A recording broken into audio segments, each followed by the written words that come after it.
Atos dos Apóstolos, capítulo 39. Perante o tribunal de Cesareia.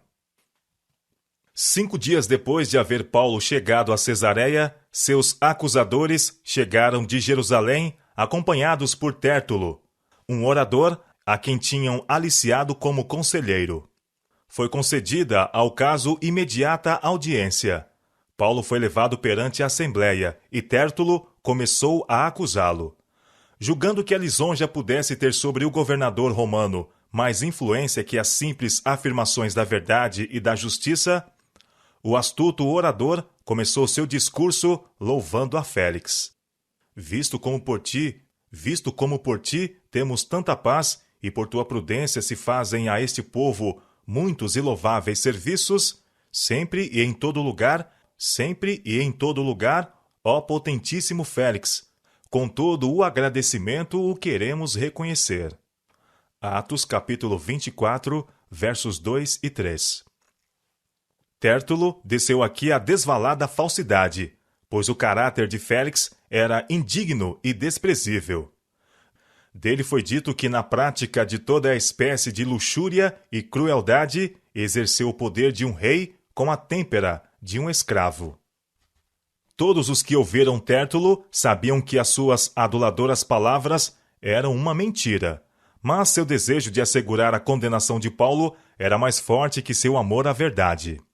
Em seu discurso, Tértulo acusou Paulo de crimes que, se provados, teriam resultado em sua condenação por alta traição contra o governo. Temos achado que este homem é uma peste, declarou o orador, e promotor de sedições entre todos os judeus por todo o mundo, e o principal defensor da seita dos nazarenos, o qual intentou também profanar o templo. Atos capítulo 24, versos 5 e 6. Tértulo afirmou então que Lísias, comandante da guarnição em Jerusalém, tinha arrebatado Paulo aos judeus com violência, quando estavam para julgá-lo por sua lei eclesiástica, e que assim os forçou a apresentar o assunto perante Félix. Essas afirmações eram feitas com o desígnio de induzir o procurador a devolver Paulo à corte judaica. Todas as acusações foram sustentadas com veemência pelos judeus presentes, os quais nenhum esforço fizeram para ocultar seu ódio ao prisioneiro. Félix teve suficiente perspicácia para ler a disposição e caráter dos acusadores de Paulo. Sabia por que motivo o tinham lisonjeado e viu também que não tinham conseguido provar suas acusações contra Paulo. Voltando-se para o acusado, acenou-lhe para que respondesse por si. Paulo não gastou palavras em cumprimentos, mas afirmou simplesmente que com tanto maior ânimo se defendia perante Félix, uma vez que este era, havia tanto tempo, procurador, e, portanto, tinha bom conhecimento das leis e costumes dos judeus. Referindo-se às acusações apresentadas contra ele, mostrou plenamente que nenhuma era verdadeira. Declarou que não havia provocado distúrbio em parte alguma de Jerusalém, nem profanado o santuário. Não me acharam no templo falando com alguém, declarou, nem amotinando o povo nas sinagogas, nem na cidade, nem tampouco podem provar as coisas de que agora me acusam. Atos capítulo 24, versos 12 e 13. Conquanto confessando que conforme aquele caminho que chamam seita, adorava ao Deus de seus pais, sustentou que sempre havia crido em tudo quanto está escrito na lei e nos profetas, e que, em harmonia com o claro ensino das Escrituras, cria na ressurreição dos mortos. Declarou ainda mais que o propósito orientador de sua vida era sempre ter uma consciência sem ofensa, tanto para com Deus como para com os homens. Atos capítulo 24, versos 14 a 16.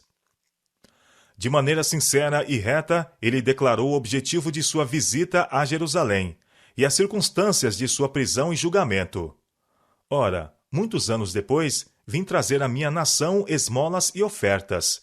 Nisto me acharam já santificado no templo, não em ajuntamentos, nem com alvoroços, uns certos judeus da Ásia, os quais convinha que estivessem presentes perante ti, e me acusassem, se alguma coisa contra mim tivessem. Ou digam estes mesmos se acharam em mim alguma iniquidade, quando compareci perante o conselho, a não ser estas palavras, que estando entre eles clamei: Hoje sou julgado por vós acerca da ressurreição dos mortos. Atos capítulo 24, versos 17 a 21. O apóstolo falou com ardorosa e evidente sinceridade, e suas palavras levavam um peso de convicção. Cláudio Lísias, em sua carta a Félix, tinha dado testemunho similar com respeito à conduta de Paulo. Além disso, Félix tinha melhor conhecimento da religião judaica do que muitos supunham.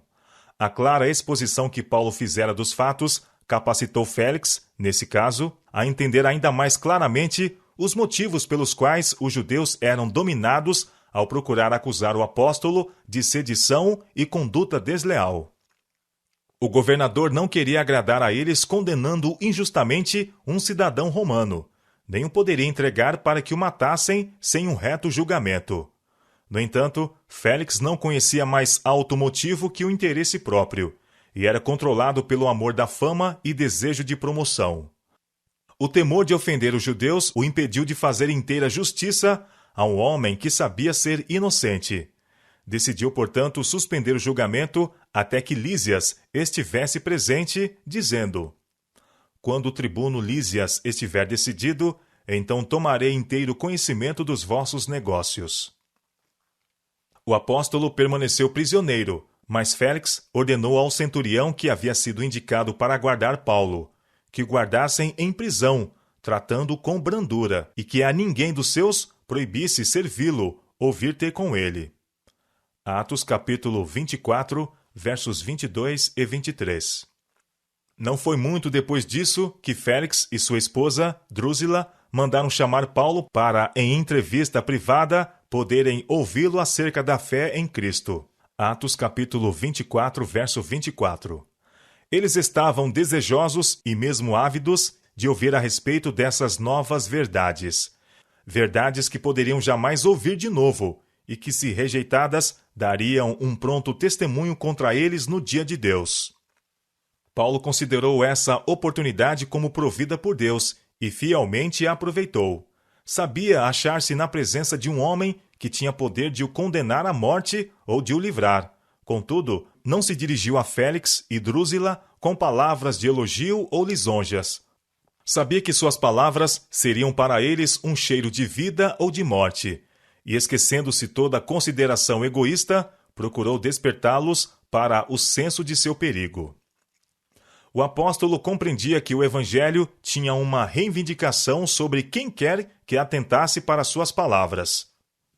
Que um dia eles estariam ou entre os puros e santos, ao redor do grande trono branco, ou com aqueles a quem Cristo haveria de dizer: Apartai-vos de mim, vós que praticais a iniquidade. Mateus capítulo 7, verso 23. Ele sabia que teria de encontrar cada um de seus ouvintes diante do tribunal do céu, e que aí teria de prestar contas, não apenas de tudo o que havia dito e feito, mas do motivo e espírito de suas palavras e ações. Tão violenta e cruel havia sido a conduta de Félix, que poucos haviam, alguma vez, ousado dar-lhe a entender que seu caráter e conduta não estavam isentos de faltas. Paulo, porém, não tinha temor do homem. Expôs claramente sua fé em Cristo e as razões dessa fé, e foi assim levado a falar particularmente das virtudes essenciais do caráter cristão, de que o arrogante par diante dele era tão sensivelmente destituído. Ele exaltou perante Félix e Drúzila o caráter de Deus, sua retidão, justiça e equidade e a natureza de sua lei. Mostrou claramente que é o dever do homem levar uma vida de sobriedade e temperança, mantendo as paixões sob o controle da razão, em conformidade com a lei de Deus e preservando as faculdades físicas e mentais em condições sadias. Declarou que viria, seguramente, um dia de juízo, quando todos seriam recompensados de acordo com o que tivessem feito no corpo, e quando seria plenamente revelado que a riqueza, posição ou títulos são destituídos de poder para alcançar para o homem o favor de Deus ou para livrá-lo dos resultados do pecado. mostrou que essa vida é o tempo de preparo do homem para a vida futura. Negligenciassem eles os presentes privilégios e oportunidades e sofreriam eterna perda. Nenhuma nova oportunidade de graça lhes poderia ser dada. Paulo frisou especialmente os profundos reclamos da lei de Deus. Mostrou como ela alcança os íntimos segredos da natureza moral do homem, derramando um dilúvio de luz sobre aquilo que tem estado oculto à vista e ao conhecimento dos seres humanos. O que as mãos podem fazer, ou a língua proferir, isso que a vida exterior revela, mostra imperfeitamente, embora, o caráter moral do homem. A lei esquadrinha seus pensamentos, motivos e propósitos. As perigosas paixões que permanecem ocultas à vista dos homens, a inveja, o ódio, o sensualismo, a ambição, as propostas perversas nos profundos recessos do coração, ainda não executadas por falta de oportunidade, tudo isso a lei de Deus condena. Paulo procurou dirigir a mente de seus ouvintes para o grande sacrifício pelo pecado. Apontou aos sacrifícios que constituíam sombra dos bens futuros e apresentou então a Cristo como o antítipo de todas essas cerimônias. O objeto para o qual elas apontavam como a única fonte de vida e esperança para o homem caído. Santos homens do passado foram salvos pela fé no sangue de Cristo. Ao contemplarem as agonias de morte das vítimas sacrificais, olhavam através dos séculos para o Cordeiro de Deus que devia tirar o pecado do mundo. Deus, com justiça, reclama o amor e obediência de todas as suas criaturas. Deu-lhes em sua lei uma perfeita norma de retidão. Muitos, porém, se esquecem de seu Criador e escolhem seguir seus próprios caminhos em oposição à vontade de Deus. Pagam com inimizade o amor que é tão alto quanto o céu e tão amplo quanto o universo. Deus não pode baixar os reclamos de sua lei a fim de corresponder à norma de homens ímpios. Nem pode o homem, em sua própria capacidade, cumprir as exigências da lei. Só pela fé em Cristo pode o pecador ser purificado da culpa e capacitado a prestar obediência à lei de seu Criador. Assim, Paulo, o prisioneiro, apresentou as exigências da lei tanto para judeus como para gentios, e apresentou a Jesus, o desprezado Nazareno, como o Filho de Deus e Redentor do mundo. A princesa judia bem compreendia o sagrado caráter daquela lei, que tão desavergonhadamente transgredia.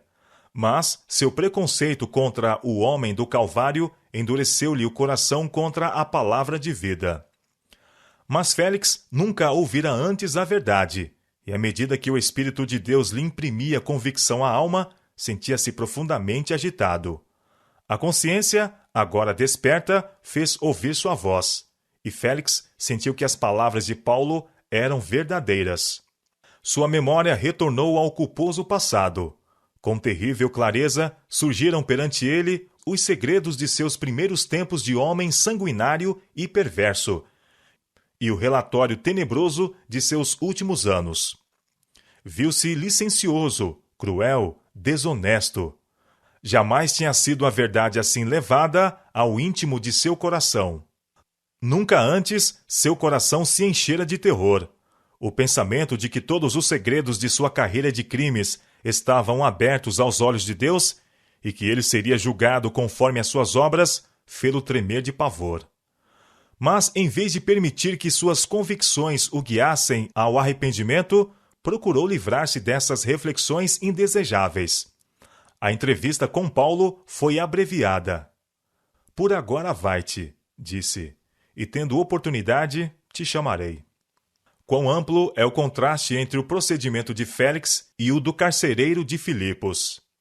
Os servos do Senhor foram levados em cadeias ao carcereiro, como Paulo a Félix. A evidência que deram de estar sendo sustidos por um divino poder, seu regozijo sobre o sofrimento e desventura, seu destemor quando a terra vacilou com o terremoto, e seu espírito de perdão, semelhante ao de Cristo, levaram a convicção ao coração do carcereiro, que tremente confessou seus pecados e encontrou perdão. Félix tremeu, mas não se arrependeu. O carcereiro, jubiloso, abriu ao Espírito de Deus o coração e o lar. Félix ordenou que o mensageiro divino se retirasse. Um escolheu tornar-se filho de Deus e herdeiro do céu. O outro preferiu os que praticavam a iniquidade. Durante 2 anos, nenhuma outra atitude foi tomada contra Paulo, embora permanecesse prisioneiro. Félix visitou várias vezes e ouviu-lhe atentamente as palavras. Mas o motivo real dessa aparente benevolência era o desejo de ganho, e insinuou que, mediante grande soma de dinheiro, Paulo poderia assegurar sua liberdade. O apóstolo, entretanto, era de natureza demasiado nobre para libertar-se por meio de suborno. Não era culpado de crime algum e não se aviltaria cometendo mal para alcançar a liberdade. Demais, era muito pobre para poder pagar esse resgate, caso a isso estivesse disposto, e não apelaria em seu próprio benefício para a simpatia e generosidade de seus conversos. Compreendia que estava nas mãos de Deus e não poderia interferir no propósito divino a respeito de sua pessoa.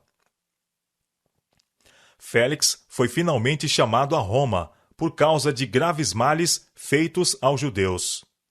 Antes de deixar Cesareia, em resposta a esse chamado, desejou comprazer aos judeus, deixando Paulo na prisão.